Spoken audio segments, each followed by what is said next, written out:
네, 문대림 후보께 질문 드리겠습니다. 괴문자 사건 아까 유성건 의원의 질의에 답변을 했는데요. 그 괴문자 사건 문대림 후보가 보내신 거 맞죠? 제가 보낼 리가 있겠습니까? 문대림 후보의 명의로 보내신 거 맞죠? 제 명의 핸드폰으로 간 건 맞습니다. 네, 그렇습니다. 거기에 보면 12.3 내란 동조와 관련돼서 청사 폐쇄를 결정적 이유로 들고 있습니다. 그러면서 저뿐만 아니라 청사 폐쇄에 참여했던 공직자들까지 내란 동조 의혹이 있다. 이렇게 얘기를 하고 있는 건데 행정안전부는 청사 폐쇄 사실이 없다라고 분명하게 입장을 밝혔거든요.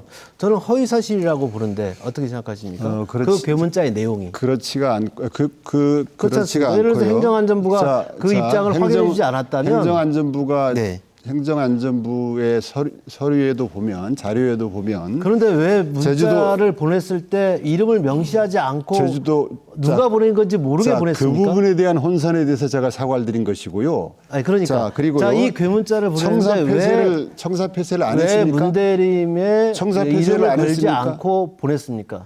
그 청사 폐쇄를 하지 않았죠. 청사 폐쇄를 했다고 왜 보도자를 냈습니까? 그리고 왜 당직 일지에는 청사 폐쇄가 됐다라고 이재명 그렇게 대통령이 합니까? 임명한 윤호중 행정안전부 장관이 7개 시도에 청사 폐쇄는 없었다라고 확인을 해줬습니다. 그걸 제가 말씀을 하는 거고요. 지금 이것은 팩트라는 점 말씀드립니다. 그런데 내란 동조 의혹을 제기해야 했는데 이 의혹을 제기하고 고발한 사람이 누군지 아십니까?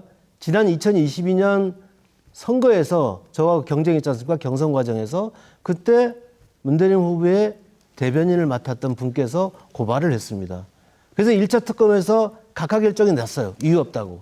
그런데 다시 2차 특검을 다시 고발합니다. 이 내용은 뭐냐면 각하 결정에 대해서 이재명 대통령이 특검을 임명한 부분에 대해서도 존중하지 않고 있다는 얘기죠. 저는 청사 폐쇄에 대한 입장이 행정안전부로 분명히 있었는데 이 문제를 계속 괴문자의 방식으로 유포하고 있는 것은 허위사실 유포죄에 저는 해당한다고 봅니다. 이 문제는 사법적으로 판단을 받아야 될 문제라는 점 다시 한번 확인하고요. 하시고요. 네, 알겠습니다. 저희 주도권 토론이기 때문에 제가 말씀을 드리겠습니다. 괴문자 발송과 관련돼서 선관위가 선거법 위반이 아니라고 결론 지었다. 아까도 방금도 이제 실무자가 확인해 줬다라고 했는데 공개적으로 어떤 실무자가 회기했는지를 저는 확인해 주셔야 한다는 말씀 드리고요. 돈의 모 일간지 기사에 대해서 확인해 준 사실이 있다라고 했는데 해당 내용은 삭제됐다고 합니다. 없습니다. 그 해당 내용이 왜 삭제됐는지 왜 없어졌는지 어디 있는지 한번 확인해 달라는 점을 제가 말씀을 드리고요. 만약에 허위로 보도자료를 배포하고 오늘도 보도자료를 배포를 했습니다. 허위로 보도자료를 배포하고 토론에서 계속 허위로 답변을 하고 있는 건데 저는 그 이유를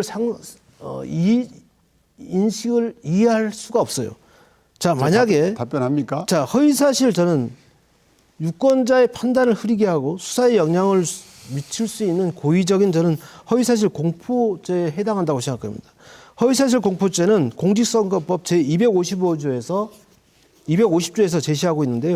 당선되거나 되게 할 목적으로 허위사실을 공표할 경우 5년 이하의 징역 또는 3천만 원 이하의 벌금에 처하도록 되어 있습니다.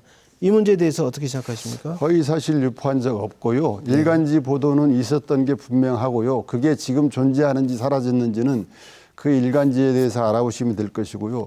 그런 프레임으로 대장동 프레임 걸으셨습니까? 그런 프레임으로 이재명 대표를 지금까지 괴롭혔던 겁니까? 지금 이재명 대표를 얘기하는 것이 아니고요. 오영훈 후보께서는 얘기했지 않습니까? 오영훈 후보께서는 그런 프레임이 상당히 익숙합니다. 그런 프레임이 익숙한 게 아니라 프레임, 그런 성명, 그런 논평으로 그 대장동 이슈 이후에 지금 이재명 대통령께서 지금도 족쇄가 돼서 끊임없이 괴롭히고 있습니다. 저를 비방한 게 문대림 후보지 제가 문대림 후보를 비방한 게 아니잖아요. 그러니까 신문 기사의 내용, 언론의 취재가 불법이라는 겁니까? 이게 참 도민들께서 어떻게 판단할지 모르겠는데 저를 비방한 것, 괴문자를 보낸 것 그건 문대림 후보입니다. 제가 보낸 게 아니잖아요. 공인의 검증. 그런데 왜 공인의 검증. 본인의 휴대폰 명의로 문자를 보내놓고 몇 명한테 보내셨습니까? 제가 숫자에 대해서 그걸 30명한테 보냈습니까? 10만 명한테 보냈습니까? 그 비용은 정치자금으로 처리했습니까? 당연하죠. 정치자금으로 처리했다는 거. 당연하죠. 그럼 정치자금으로 처리했다는 거 확인해 보도록 하겠습니다. 네. 정치자금으로 처리하지 못했게 됐다면 정치자금법 위반이 될 수도 있는 정치자금으로 처리를 안 했을 것이다 해서 정치자금에 관해서 법적으로 걸고 그렇게 정치자금으로 처리할 거면 그렇게 이재명 대통령에 대해서도 그렇게 해서 프레임으로 문자를 보냈어야죠. 자, 이재명 대통령에서 근데 왜 그걸 숨깁니까? 프레임을 올리고 검찰에 수사를 촉구하고 끝까지 지금 이런 저를 프레임에 비방하는 익숙한 것은 문대림 후보라는 점을 제가 말씀을 드리고요.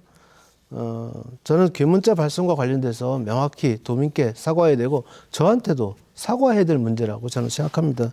이 문제에 대해서 한 번 더 살펴봐 주셨으면 좋겠다는 말씀 드립니다.